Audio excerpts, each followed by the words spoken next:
من يهده الله فلا مضل له ومن يضلل فلا هادي له ونشهد أن لا إله إلا الله وحده لا شريك له ونشهد أن محمدا عبده ورسوله يا أيها الذين آمنوا اتقوا الله حق تقاته ولا تموتن إلا وأنتم مسلمون يا أيها الناس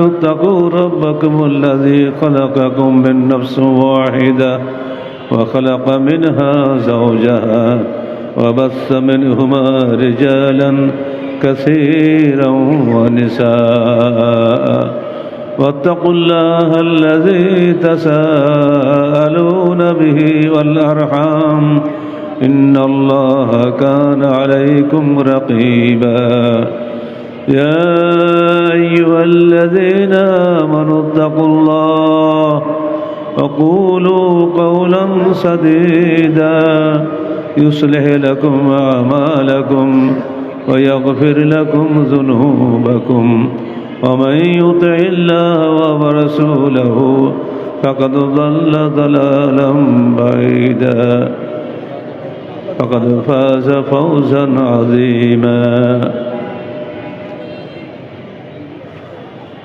أما بعد فقد قال الله تعالى في الكلام المجيد أعوذ بالله السميع العليم من الشيطان الرجيم أومن كان ميتا فأحييناه وجعلنا له نورا يمشي به في الناس كمن مثله في الظلمات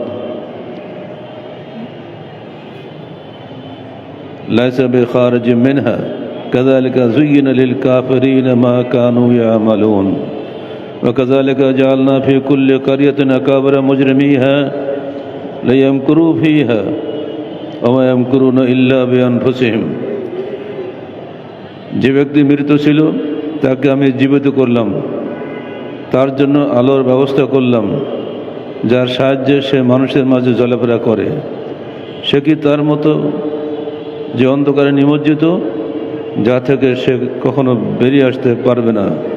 এটা এজন্য যে কাফেররা যা করছে তা তাদের জন্য চাকচিক্যময় করে দেওয়া হয়েছে। এভাবে আমি প্রত্যেক জনপদে সেখানকার অপরাধীদের প্রধানদেরকে ষড়যন্ত্র জাল বিস্তার করার সুযোগ দিয়েছি, কিন্তু এ চক্রান্তের ফাঁদে তারা পড়ে গেছে। সূরা আল আনআম 122-23 আয়াত। সম্মানিত সভাপতি, উপস্থিত উলামায়ে কেরাম এবং আজকের সমাবেশে বা আপনাদের ভাষায় মহাসম্মেলনে সমবেত শ্রোতা মণ্ডলী,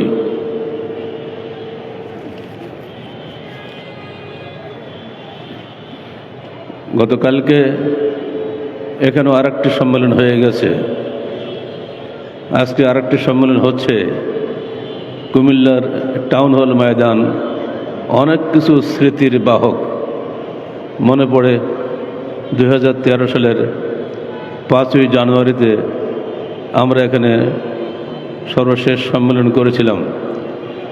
তার 11 বছর পরে আজকে আবার সেই মাটিতে আমাদের আগমন ঘটেছে, যে আল্লাহর মেহেরবানিতে আমি তার জন্য শুকরিয়া আদায় করছি, আলহামদুলিল্লাহ। কালকের সম্মেলনের প্রধান অতিথি বক্তৃতা করে গেছেন বিশাল জনসভায়, নির্বাচন বিলম্বিত হলে পরিস্থিতি সামাল দিতে পারবে না সরকার। এটা আপনাদেরই জাতীয় পত্রিকা সমকালের রিপোর্ট ফার্স্ট হেডিংয়ে। এটা নিশ্চিত যে আমাদের কোনো ভাষণ কোনো জাতীয় পত্রিকা ছাপবে না। বাংলাদেশের 4 কোটি আহলের প্রতিনিধিত্বশীল এই বিশাল সংগঠন কোনোদিন কোনো পত্রিকার হেডলাইন হয় না, কারণ তারা জানে এরা হক কথা বলে, এরা পত্রিকার কোনো ঘুষ ঘাস দিয়ে রিপোর্ট করায় না, এরা কিছু লেখেও না, বলেও না, কিছুই করে না।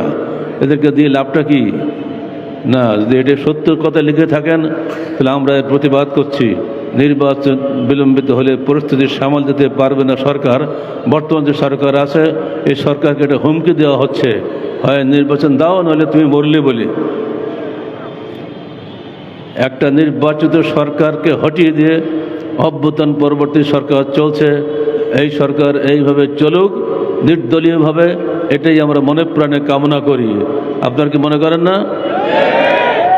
দলবাজ সরকারের অধীনে, দলীয় সরকারের অধীনে কখনো নিরপেক্ষ শাসন আশা করা যায় না, ঠিক তো? এটা দলীয় সরকারের অধীনে কখনো নির্দলীয় নিরপেক্ষ সরকার আইন বিচার কিছুই আশা করা যায় না। যে জন্য আপনারা দেখতে পাচ্ছেন একটা দলীয় সরকার হটে যাওয়ার পরে দেশের বিচারপতি, প্রধান বিচারপতি পর্যন্ত পাল্টে গেল। বিচার বিভাগ যারা নিরপেক্ষ বলে আমরা সবাই জানি, মানুষের শেষ আশ্রয় বিচার বিভাগ, সেখানে গিয়েও তারা দলীয় করে ফেলেছিল। সরকারের সকল পর্যায়ে নাট বল্টু যা যেখানে আছে সব জায়গায় আওয়ামীকরণ করে ফেলেছিল। এইগুলো সংস্কার করতে এই সরকারের সময় দিতে হবে না? বলা হচ্ছে অন্তর্বর্তীকালীন সরকার, আমরা এই কথার প্রতিবাদ করছি। এটা আদৌ অন্তর্বর্তীকালীন সরকার নয়, এটা অবশ্যই একটি সরকার, যে সরকার ক্ষমতা আছে, শক্তি আছে, সংস্কার করার যোগ্যতা আছে। এটা হলো অভ্যুত্থান পরবর্তী সরকার, এটা কখনই অন্তর্বর্তীকালীন সরকার নয়। বুঝলেন বিষয়টা? বুঝতে পারছেন তো? মাথা দিয়ে বোঝার চেষ্টা করবেন কিভাবে পত্রিকাগুলো ভাষা পাল্টে ফেলেছে এখন হঠাৎ করে। 5ই আগস্টের পরের দিনের পত্রিকা পড়ে দেখুন, সব জায়গায় অভ্যুত্থানের কথা বলা হয়েছে। আর এখন অভ্যুত্থান বলে না, এখন বলে অন্তর্বর্তীকালীন সরকার। ভাবখানা যেন এই নির্বাচন টু নির্বাচন, মাঝখানে অনির্বাচিত সরকার। আয়না ঘর থেকে বেরিয়ে হাওয়া ভবনে ঢুকতে হবে এখন আমাদেরকে। মনে পড়ে যে সরকার দীর্ঘ 5 বছর একটানা বিশ্বের দুর্নীতিতে বাংলাদেশ চ্যাম্পিয়ন হয়েছিল, পরপর 5 বছর চ্যাম্পিয়ন হয়েছে যে সরকার আমলে, তারা এখন আশার জন্য পাগল হয়ে গেছে। ভাবখানা এই নির্বাচন বিলম্বিত হলে পরিস্থিতি সামাল দিতে পারবে না সরকার। এই ধরনের বক্তব্য যদি কোনো নেতা দেয় আমরা তাকে প্রত্যাখ্যান করছি। আর ইসলামী নেতা তো দিতেই পারে না।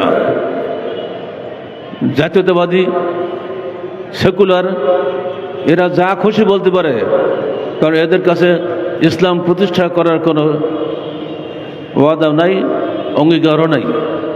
কিন্তু ইসলামী সরকার ইসলাম প্রতিষ্ঠা করার জন্য অঙ্গীকারবদ্ধ। সেই অঙ্গীকার যদি নির্বাচনের মাধ্যমে হয় তাহলে সেটা ভুয়া ছাড়া কিছুই নয়। কারণ নির্বাচনে আজকে আপনি জিতলেন, কালকে আপনি হেরে গেলেন, তার মানে কি ইসলাম হেরে গেল? ইসলাম তো হারে না। ইসলাম চিরস্বাধীন, ইসলাম অপরিবর্তনীয়।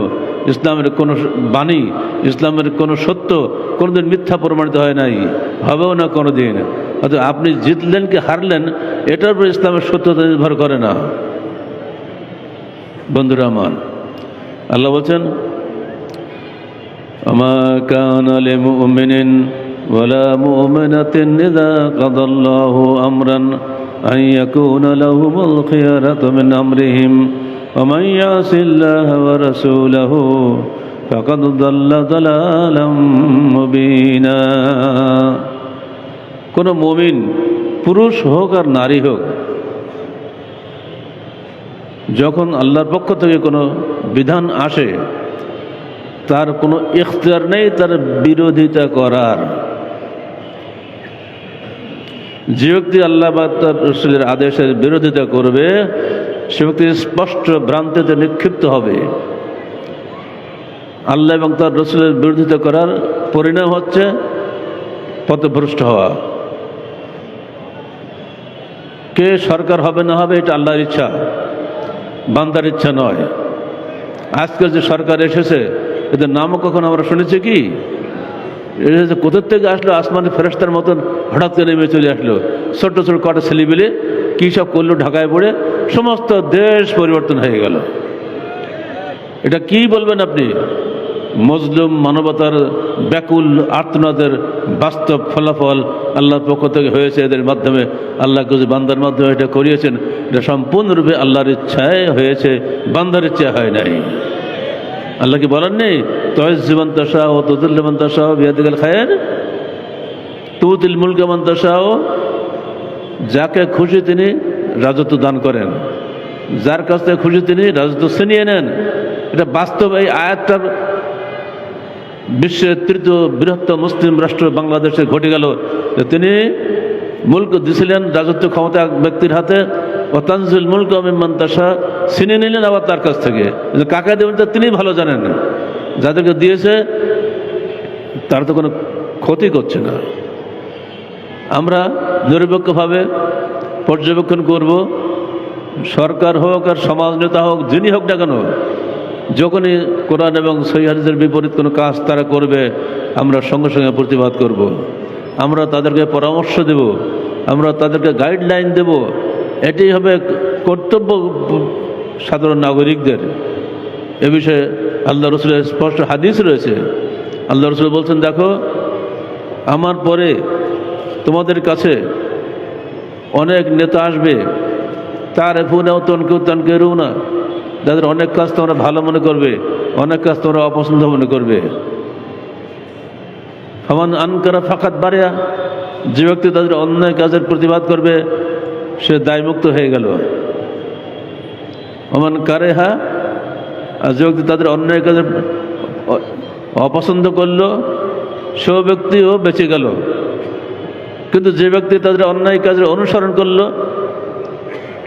তখন সাহাবা কেরাম বললেন, হে আল্লাহ রসুল, আমরা কি তাদেরকে হত্যা করব না, বা তাদের বিরুদ্ধে কি আমরা উত্থান করব না? তখন আল্লাহ রসুল কি জবাব দিয়েছিলেন? লা মা সাল্লাও, লা মা সাল্লাও, কখনোই তোমরা বিদ্রোহ করো না যতক্ষণ না তারা সালাত আদায় করে। কখনোই বিদ্রোহ করো না যতক্ষণ সালাত আদায় করে।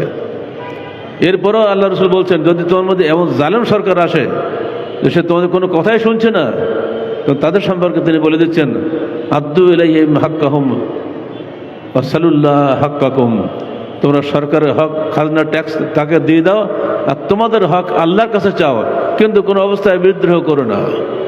এই যে সুন্দর রাজনৈতিক ব্যবস্থা আল্লাহর পক্ষ থেকে আমাদেরকে দেওয়া হয়েছে, আমরা কি এই ব্যবস্থা সন্তুষ্ট নই? আহলে হাদিস আন্দোলন বাংলাদেশ পবিত্র কোরআন ও সহিহ হাদিসের আলোকের যে রাজনৈতিক ব্যবস্থাপনা আল্লাহ পাক দিয়েছেন, আমরা এই ব্যবস্থাতেই সন্তুষ্ট। আজকের প্রতিবেশী ভারতের পক্ষ থেকে যে সময় ষড়যন্ত্র চলছে, আপনারা সবাই জানেন যারা পত্রপত্রিকা পড়েন। গত সপ্তাহে ত্রিপুরায় বাংলাদেশ হাইকমিশনের উপরে তারা হামলা করেছে।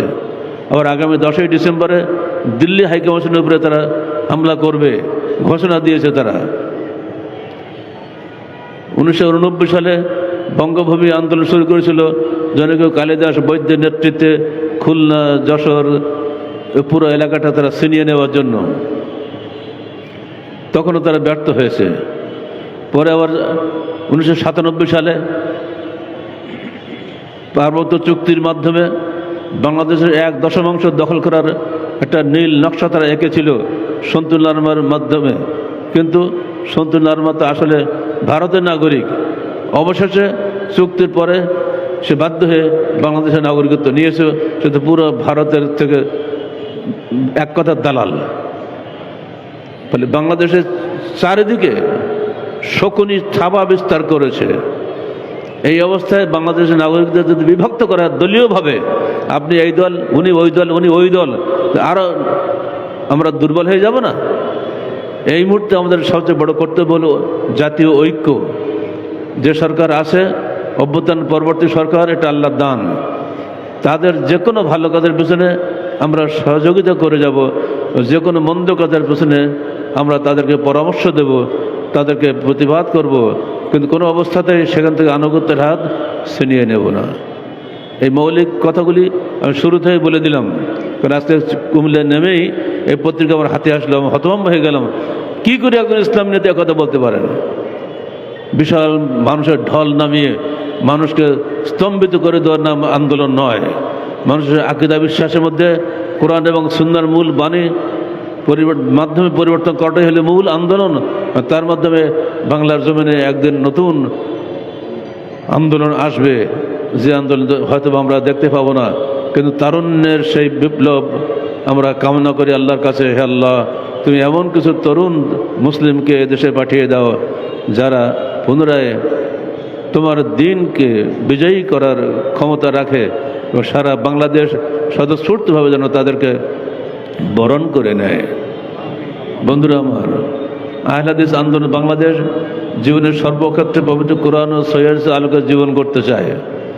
আহলে হাদিস আন্দোলনের রাজনৈতিক স্লোগান একটাই, সকল বিধান বাতিল করো, ওহির বিধান কায়েম করো। কোনো ব্যক্তির বিধান নয়, কোনো মজহাবের বিধান নয়, কোনো সুফি সাফার বিধান নয়। বর্তমানে তিনটা অন্ধকার চলছে, যে আয়াতটা আমি বললাম একটু আগে, মৃত জাতিকে বাঁচানোর জন্য এখানে আমাদের তিনটা ইঙ্গিত দেওয়া হয়েছে।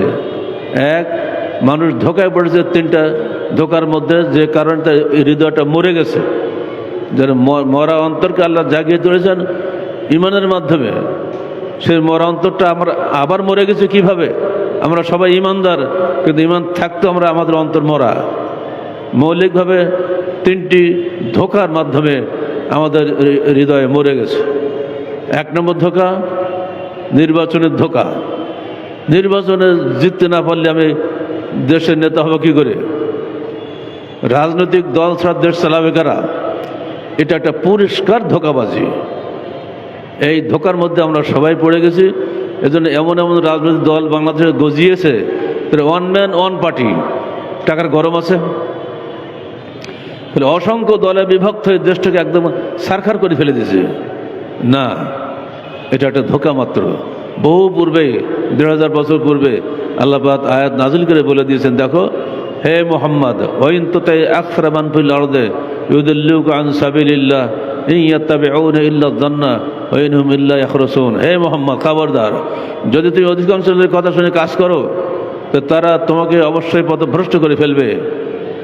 কারণ অধিকাংশ লোক আন্দাজি কথা বলে, অধিকাংশ লোক ধারণা ভিত্তিক কথা বলে, হুজুগে অধিকাংশ লোক। এদের কথা শুনে তুমি কোনো কাজ করো না।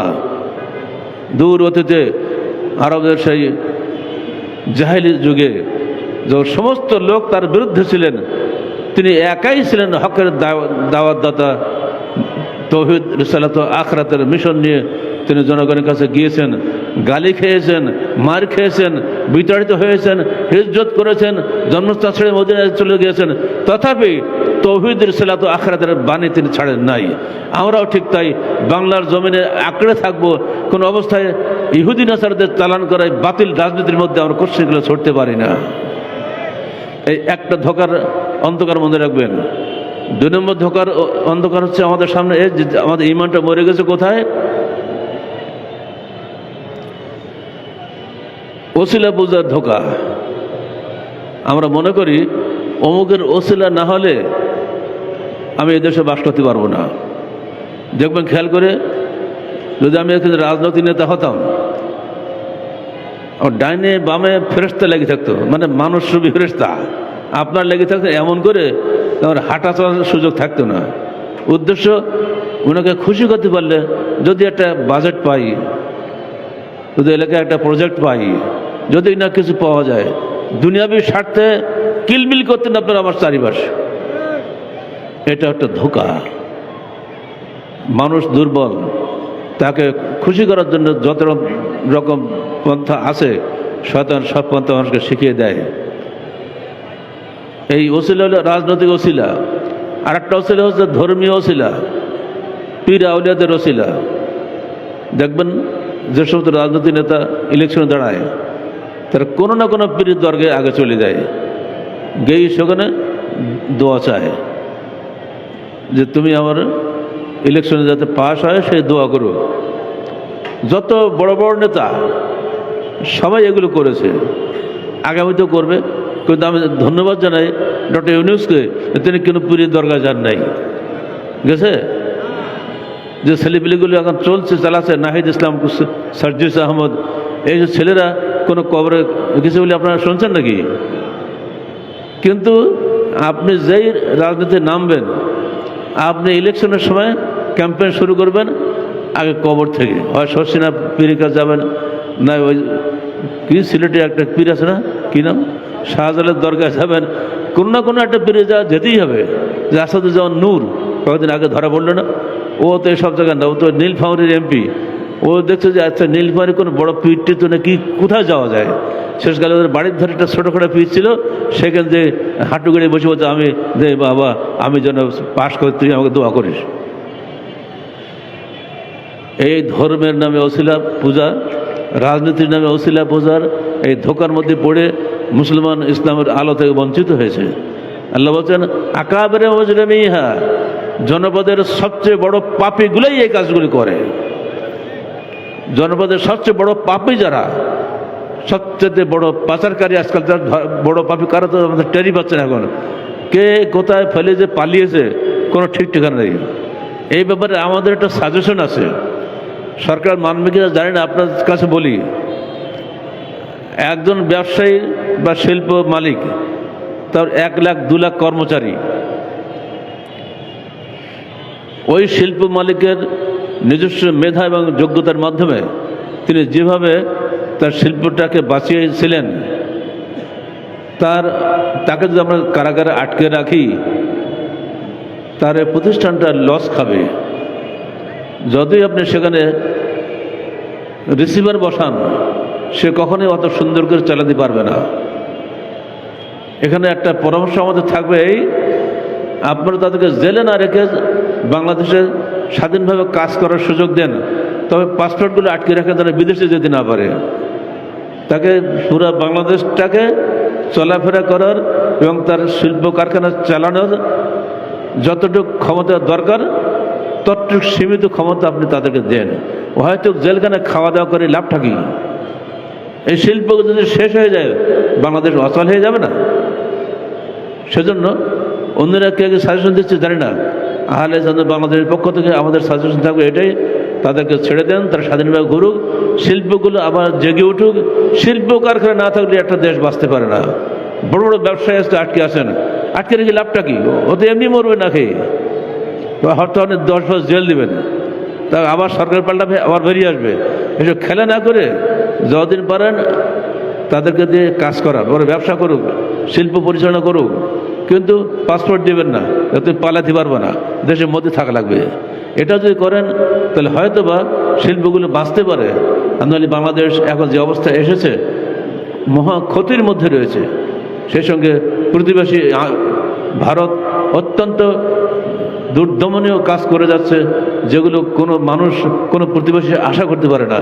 এত নিকৃষ্ট প্রতিবেশীর পাশে আমরা বসবাস করছি যে তাদের কোনো ভাষা নেই আমাদের বলা তাদের বিরুদ্ধে।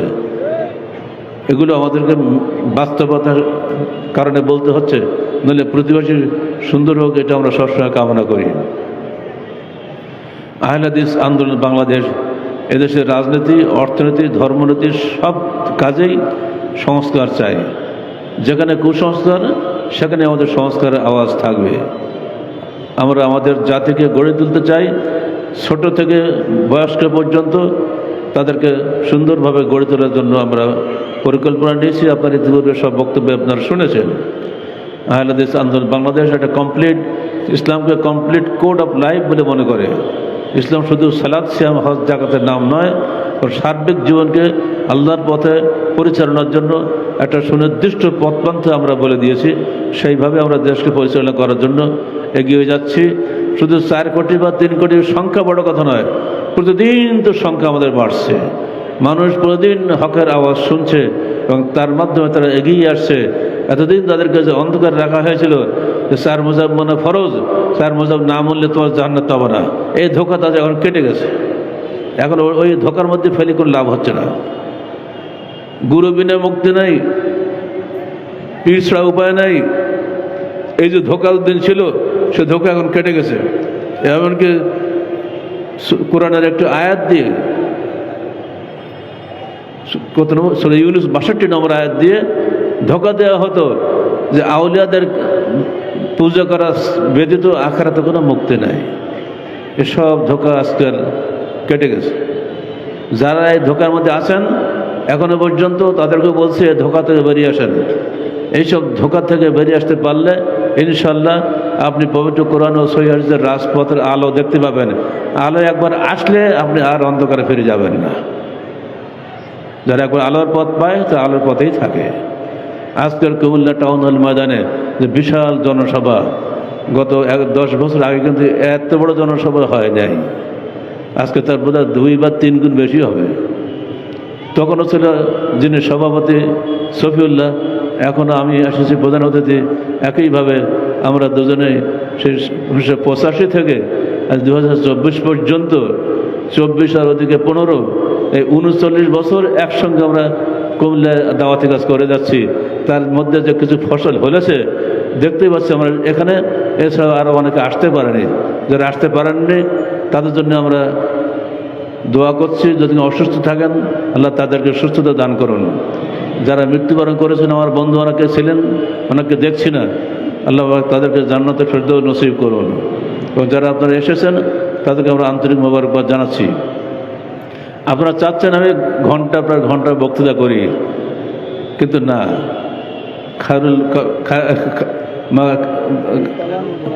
খায়রুল কালামে মা কাল্লা ও দাল্লা, শ্রেষ্ঠ বক্তব্য হলো যা কম হয় এবং দলিল ভিত্তিক হয়। সে কথাটা কিন্তু আমার বলা হয়ে গেছে। আমি আর আপনাদের দাঁড়িয়ে করে রাখতে চাই না। তাছাড়া এই মাঠের অনুমতি রাত 9টা পর্যন্ত, ইতিমধ্যে 9:25 হয়ে গেছে। এটা আমাদের খানিকটা বেয়াদবি হয়ে গেল।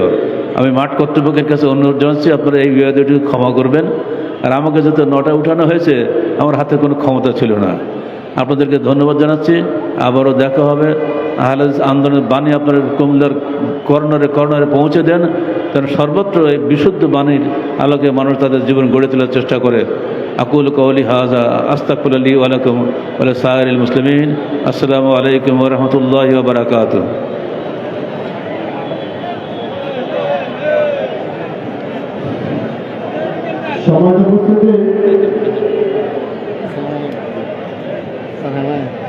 ও ভালো আছে, আলহামদুলিল্লাহ।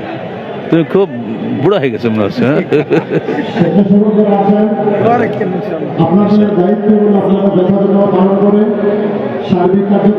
নামবো আগামী সকাল 8টায় ওয়েসিস হোটেল ওয়েসিস টমটম ব্রিজ, যারা কবি পরীক্ষা দিয়েছেন, যারা আন্দোলন দিবস সহ বিভিন্ন মনোনয়ন পরীক্ষা অংশগ্রহণ করেছেন তারা সহ শাখা, এলাকা, উপজেলা এবং জেলার বিভিন্ন দায়িত্বশীল সকাল 8টায় টমটম ব্রিজ হোটেল ওয়েসিসে আপনারা যোগদান করবেন। সেখানে উপস্থিত থাকবেন আমেরিকা। স্বেচ্ছাসেবক ভাইরা আপনারা প্রত্যেকে মাঠে অবস্থান করুন। প্রত্যেকে প্রত্যেক কাজ বুঝিয়ে দিয়ে মুসলিমাদের কাছ থেকে ছবিটা আপনারা জানেন।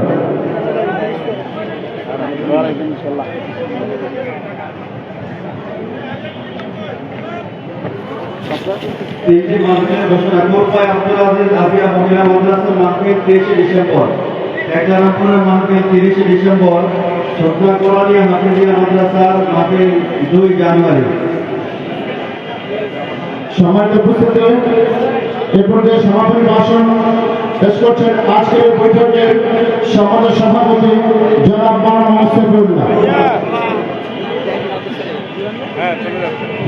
আসসালামু আলাইকুম ওয়া রাহমাতুল্লাহি ওয়া বারাকাতুহু। আলহামদুলিল্লাহ ওয়াসসালাতু ওয়াসসালামু আলা রাসূলিল্লাহ। আম্মা বা'দ, আউযু বিল্লাহি মিনাশ শাইতানির রাজীম। ওয়া কানা হাক্কান আলাইনা নাসরুল মুমিনিন। বাংলাদেশ যৌথ উদ্যোগে আয়োজিত আজকের ইসলামিক সম্মেলনের মাননীয় প্রধান অতিথি, অন্যান্য অতিথিবৃন্দ, আমন্ত্রিত ওলামায়ে কেরাম,